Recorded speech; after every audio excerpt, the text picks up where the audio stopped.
আসসালামু আলাইকুম প্রিয় বন্ধুরা, আশা করি সবাই ভালো আছেন। আজকে কাজ থেকে ফিরে এলাম, রঙের কাজ শেষ করে এখন ভাবলাম জমিতে পুঁইশাক আর জালি কুমড়ার চারা লাগাবো।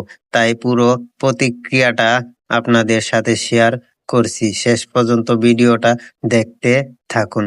আপনারা দেখতে পাচ্ছেন বৃষ্টির কারণে মাটিতে এখন বেশ আর্দ্রতা আছে। এই সময় চারা লাগানোর জন্য একদম উপযুক্ত।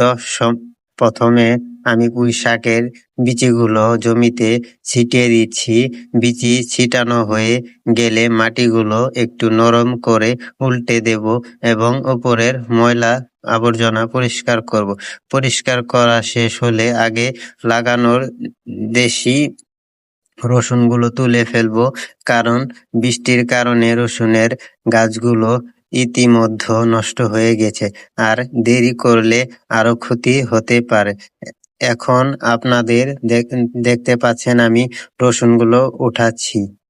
রসুন তোলা শেষ হলে আপনাদের দেখাবো মোট কতগুলো রসুন পেলাম।